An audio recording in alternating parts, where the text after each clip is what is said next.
and Gyaan. Hey Prarthana, hey Furqaan, what's up? Thank you so Hello, much for Aditya. having me over. You are Yeah, welcome. you're welcome. Okay, so Aditya, you're doing your industrial engineering and management. Yep. And you are a part of the SWAT team at Lancify. And if I'm not wrong, you brought the Under 25 Summit single-handedly last year Yep. to Ramaya.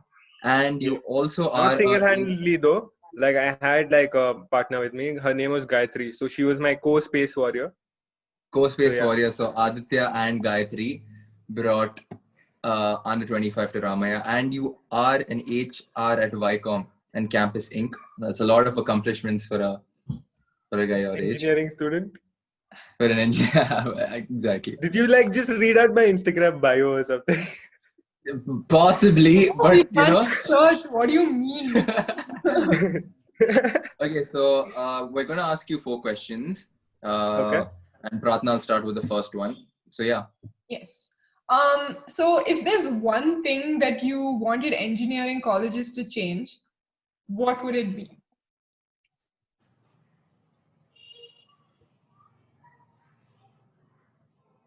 I'd want them to like change this whole the induction process, right? Like I'd want them to change that. So like that is the first step to a student entering this engineering college. So a lot of students see like in an engineering college, the best part about engineering college is like you will find like infinite reasons of how a person landed up in engineering. And there will definitely like be one common factor in all these infinite reasons: parents. Mm-hmm. So I mean, like, so whatever those reasons are, emotional reasons, personal reasons, or like them not being able to pursue something they wanted to, or they couldn't get into their dream college and they landed up in this college. There can be multiple reasons. But when you have like an induction process in college, right? So if you've attended the induction, I did, because like I ended up in engineering, even though I didn't want to. So I wanted to see what engineering college is like. Is it like how they show in these movies, or is it like, you know, that university feel that you're always waiting for in your school life? You know, you always want to get out of school and go into that university and like become that big man in your head, right? So I just wanted to know how the feel is like. So I attended the induction process, and in the induction, like a lot of people came and spoke on the stage, like the teachers, all the faculty, the admin department, the principal, all of these people came and gave like an introductory speech, and a lot of alumni were invited to speak. But one common thing that all of them spoke about was like how they have to perform well in academics, how they got to be serious about life, how they got to like take the right decisions, or how they have to like, you know, perform well in college so that their future is sorted.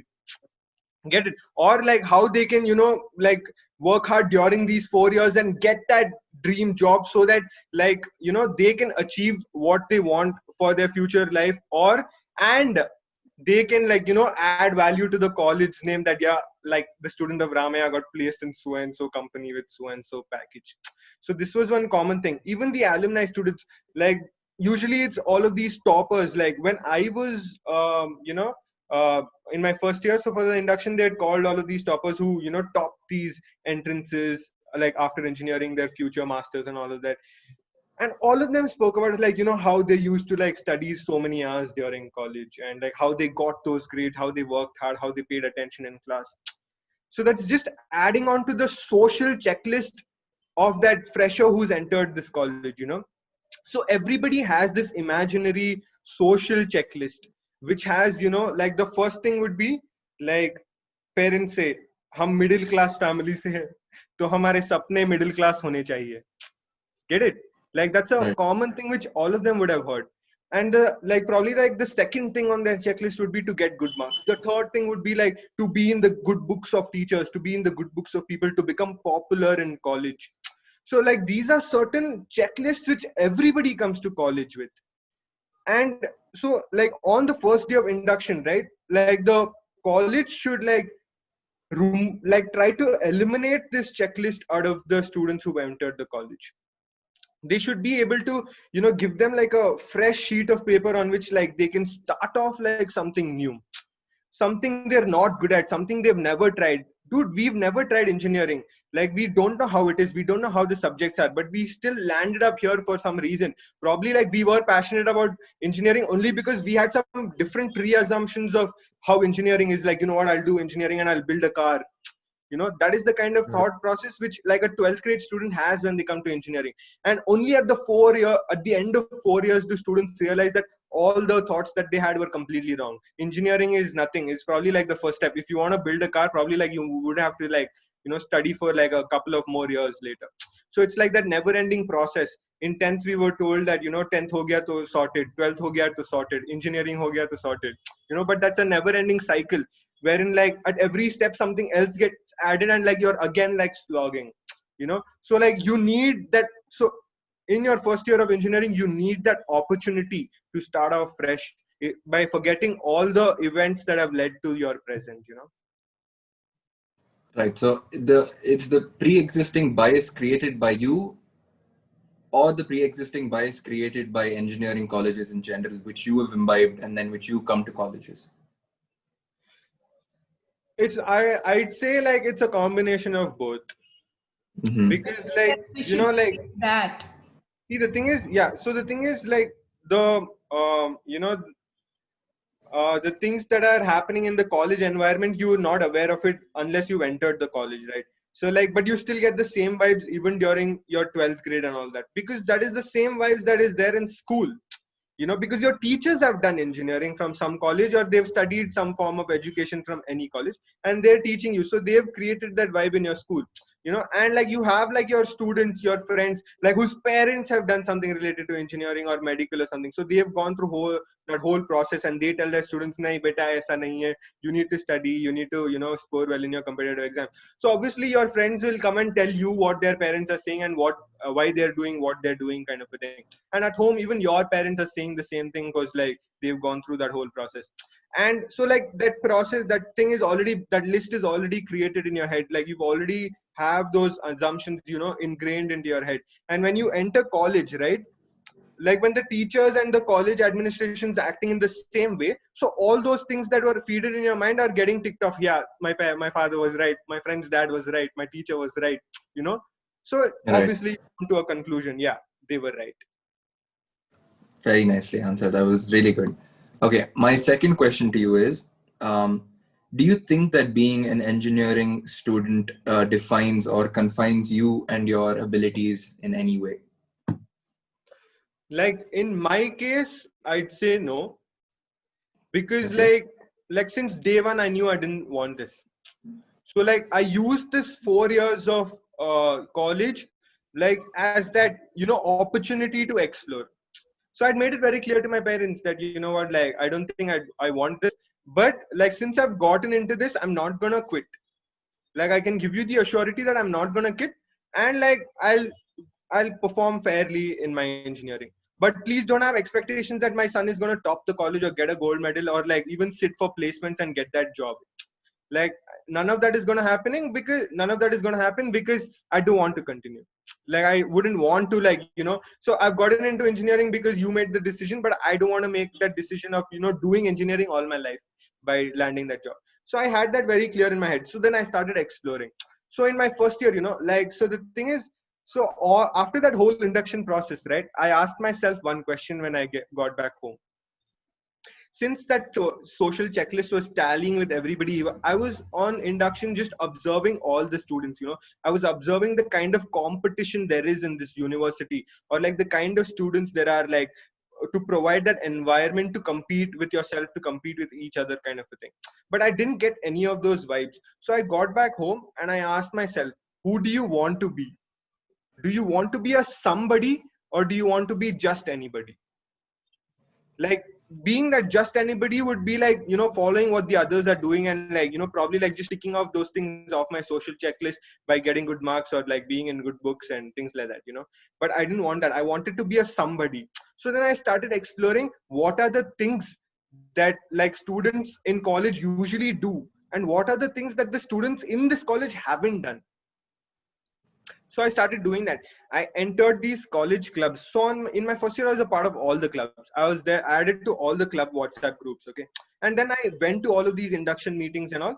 And then I zeroed down to like a couple of clubs. Okay. But one thing again, which is common that I noticed in all of these clubs is that like first year students, freshers aren't given that much importance. Freshers are just like, like used to get work done. Like they're used as they're called volunteers, but they're just used to get things done. How you do this, you do this. Okay, fine. Like they have a different motto behind that. They want like the freshers to come ground up. Like they want them to experience, like they want them to do all of these small tasks and earn that position of leading the club. Get it? So all of that is right. Every club had this whole core team members only from the third and fourth years. First and second years weren't even eligible or weren't even considered to be a part of the core team. So all of that is fine. You want freshers to earn their position, but like what you need to do is like listen to their opinions, like listen to their decisions. It's not that they can't make the right decisions, or it's not like they can't contribute like to the decisions that will build the club. So like it's okay, fine, give them all of these practical tasks, tell them what to do, but let them use their discretion if it's benefiting the club.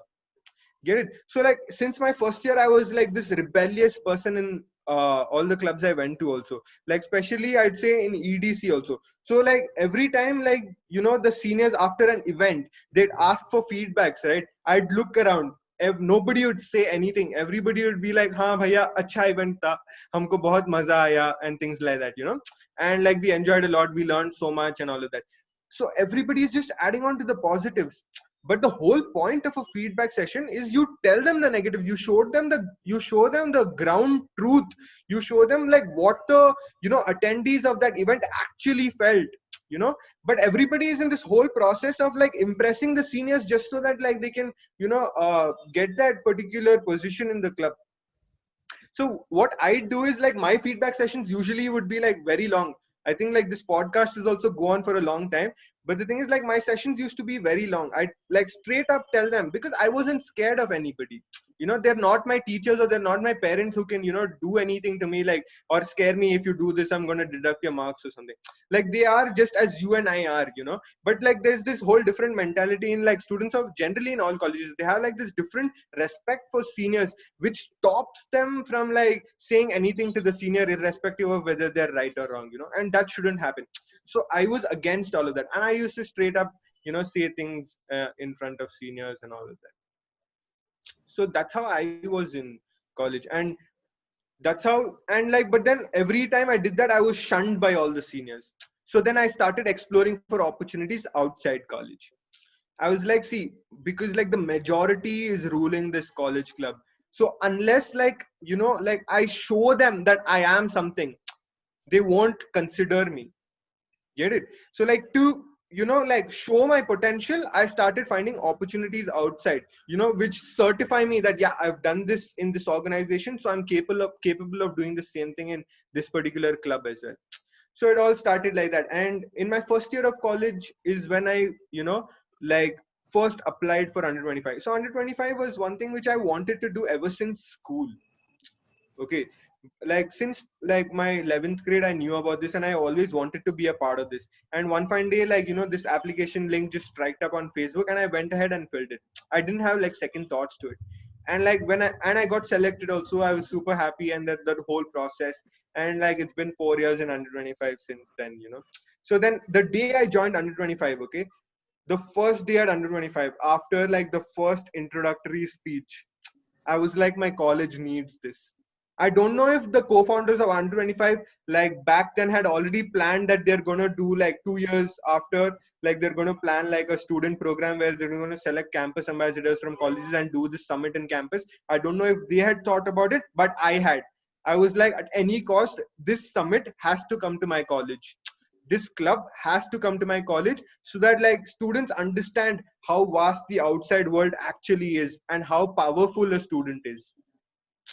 So that was the whole thought process behind getting under 25 to college. So I did under 25 in my first year. Then I joined this NGO, like and in that NGO also, like, so these were people from all walks of life. Okay, so it's not only like an NGO which is student oriented. Like, you had people who are working, or you have people like who are pretty old and like they're doing this because they like it and all of that.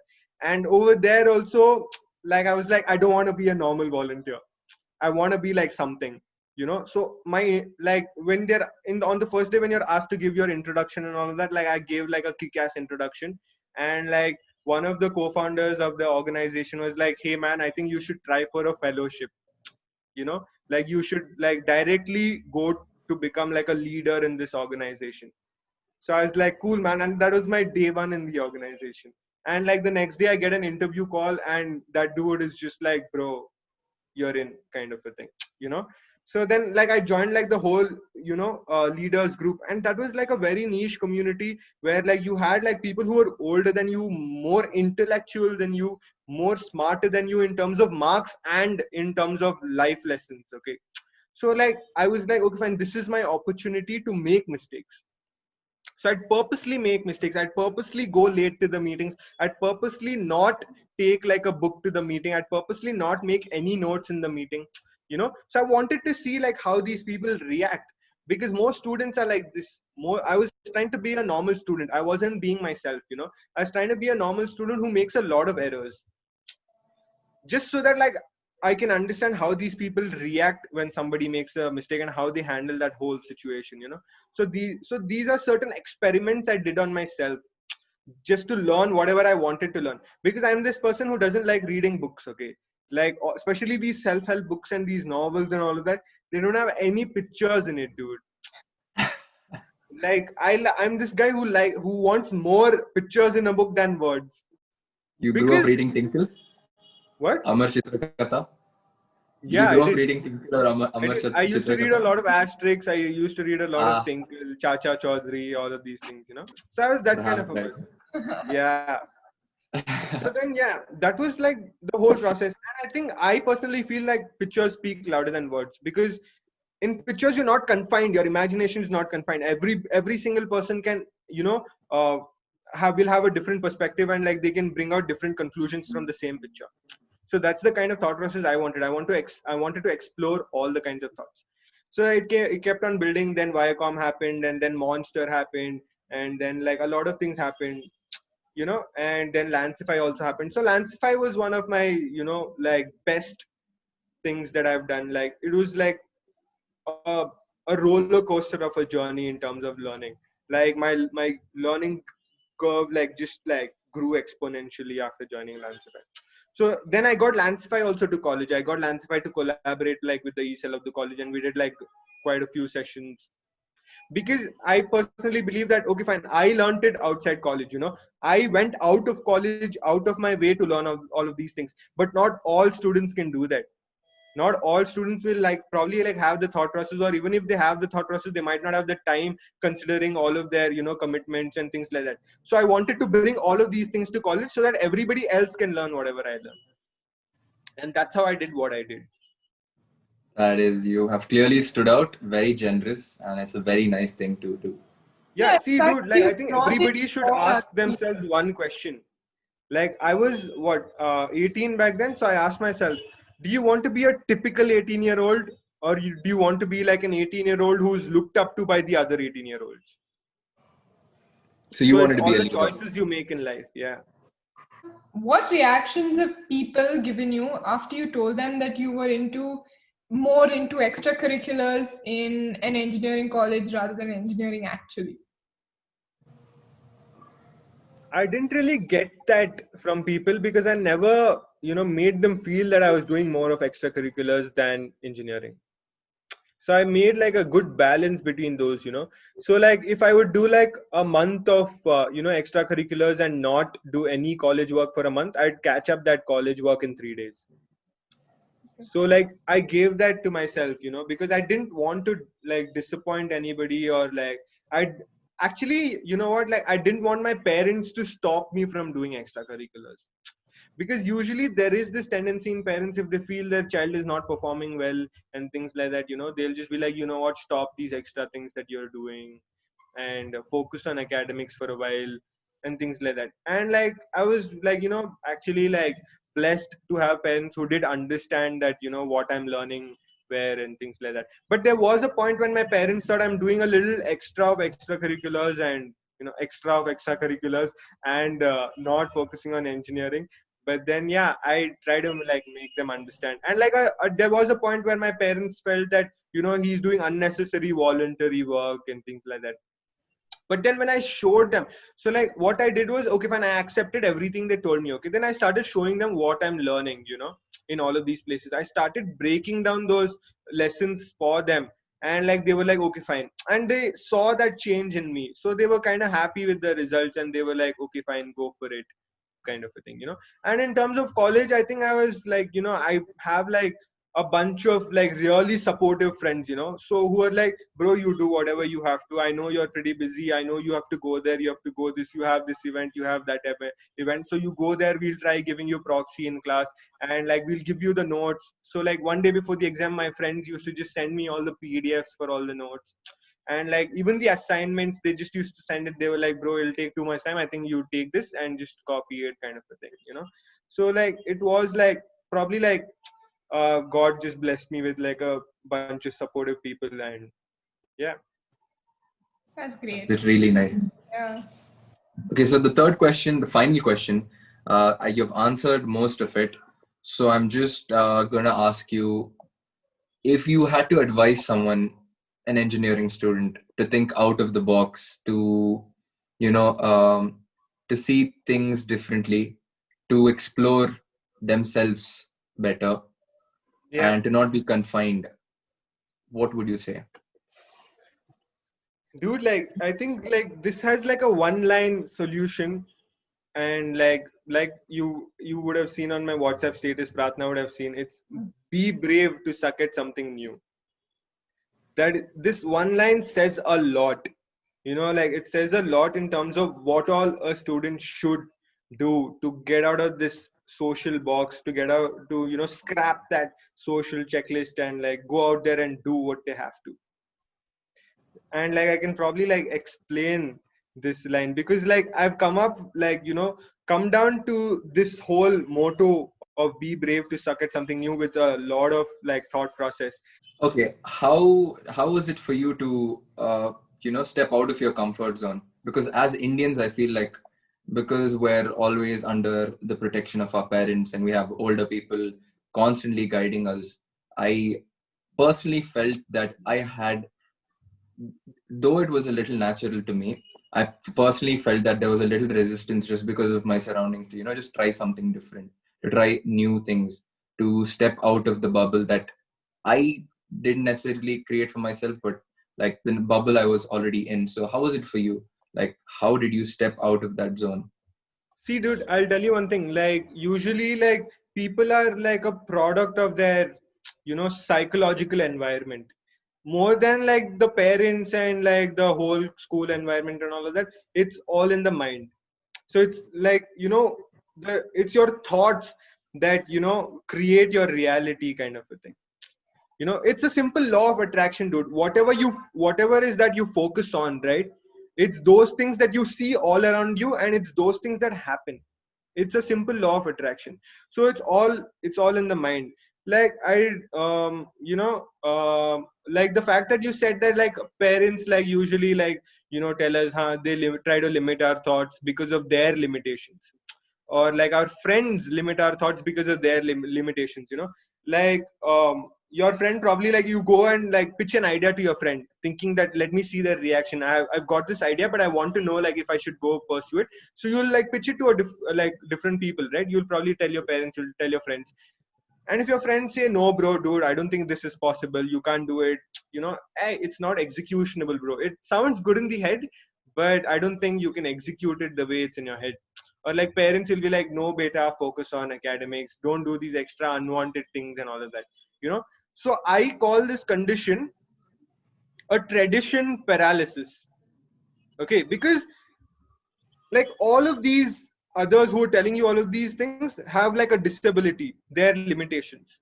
Their limitations are very limited. So like they try to like enforce those things on you. And like when like you're surrounded by all of these kind of thoughts, right? then your thoughts will get influenced by them. And like I said, your thoughts create your reality. So then you end up doing things in a way you shouldn't have done, and like it doesn't get executed, and you're like, oh shit, they were right, I shouldn't have done this kind of a thing and all of that, right? But what I feel is, like, parents might even tell you that, what I feel is that, like, even if you're from a middle class family, right, even if your parents are not so educated, you can still be like a world renowned scholar. Even though, like, in your childhood you were a misfit, you couldn't fit into your class because of your color or the way you looked, or because you were fat or you were too thin, you can still become a role model to like the future generations. What you were and what you are has no bearing on what you can be. Get it? So like you should come out of those limitations. And there's this very like brilliant example which I'd like to use to explain this. Okay, so like take the example of a chessboard. On a chessboard you have a rook, you have a bishop, you have a knight, you have the king and the queen, right? So there are two kinds of people: people who are born great, and the second category is people who achieve greatness. So all of these elite pawns on the board, right, they're all born great. Okay, and all the pawns in the front line, right, the soldiers or whatever you call them, the pawns, right, they are the people who can achieve greatness. Okay, but and when you look at it, all of these elite pawns, right, they have one disability, like the society has, like the people around us have. These elite pawns can only be what they are. Like a rook can only be a rook, a bishop can only be a bishop, a knight can only be a knight. But a pawn is just 6 steps away from being whatever it wants to be. Get it? Yeah. A pawn, if it reaches the other end of the board, it can choose whether it wants to be a rook or whether it wants to be a bishop or a knight. So it can achieve that greatness it wants. All you have to do is that put in that effort and make the right choices. It all boils down to the choices. And how you make these choices is by overcoming the fear of being the first one to attempt something. One common thing in all students is nobody wants to be the first. Everybody just, even in class, when a teacher asks a question, right, everybody is waiting for somebody else to raise their hand and answer. And if that person turns out to be right, they'll decide whether their answers is right or wrong, right? Nobody wants to be that first person to attempt. Nobody wants to be the best. Everybody is fine with being the second best. But what I'd say is, like, respect everybody, respect everyone around you, learn things which others are good at, observe everybody. But in this like materialistic realm, don't make anybody your role model, don't worship anyone. Like, this is a very common thing, you know, like if some YouTuber, some artist, and some celebrity, like a lot of students worship them. Like they're like, bro, like I'm a big fan of this person can never be wrong, this person is too good, and things like that, right? Don't make anybody your role model like that. Don't worship anyone. Like if you have a role model, like, you know, like be a fan of their qualities, be a fan of their hard work, be a fan of the way they do things, but never worship them. Because you should have one attitude in mind, that you can surpass them, you can be better than them. Never have this second best wala attitude, you know, because like we're not born to become second hand humans, dude. Like, you know, we can set a new mark. This is the kind of attitude you have. But if you have this kind of attitude, no, you will get a lot of negativity from people. Bro, this fellow has a lot of ego, he's too cocky, bro, like he thinks too much of himself, bro, he thinks he's only right always, and all of that. That's exactly why I said my first line was respect people.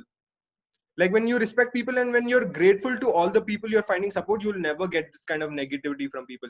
And if people are still throwing this negativity at you, use that negativity as bricks to build your dream castle. Because I mean, everybody is born to build their own dream castle. Nobody wants to build their grave, right? So use that negativity in a positive way, is what I'd say. This whole thing defines that be brave to suck at something new. You know, like be brave enough to make the choice to be the first one to do something. Yeah, that's Thank you so much, Aditya. That was very intuitive, and it was very nice to see someone finally, you know, coming and speaking about their experience of actually doing something in college. I feel like most engineering students are usually confined by their academia or whatever it is. And you have turned out to be a gem, and you are a leader. And it's really nice to see. Bro, you and don't have it's to really do fun. so much flattering and all, like. Hey, bro, I'm not flattering, bro. Just like little, little I have to Little say. formal podcast, huh? Little formal podcast this is. But yeah, thank you so much for coming on this. No, but Thank you so so much. much for having me. experiencing firsthand the change that you have brought in a lot of aspects in college has been great. And I think that that's super cool, right? Like you come into college, you actually make a change and it's so visible. So that's super cool.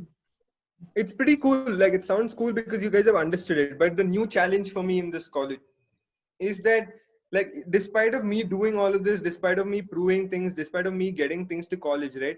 Like, the mentality of students has still not changed. Students have still not been able to understand things the way I have understood. Students have still not been able to, perceive like these new opportunities in college the way I think it is in my head. So the new challenge would be like to actually get students to understand this, because most students are still stuck what will I get out of this? Will I get a certificate? Everybody is busy building that resume.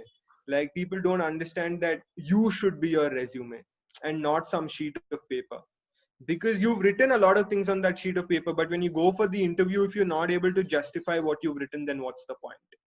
But if you've not written anything on the paper, you go with like an empty resume with just your name written on it, and you answer every bloody question the interviewer is asking you. Like show them what you've experienced, show them like everything you've done, everything you've learned. With just a blank sheet of paper, there are higher chances of you getting hired. I mean, not even higher chances, you will definitely get hired. Sage words, wise words. It was a very nice session. Really, like you are our second guest. So if this does Yeah, I'm become, honored to be the second guest. we are honored to have you. Absolutely. Thank you so much.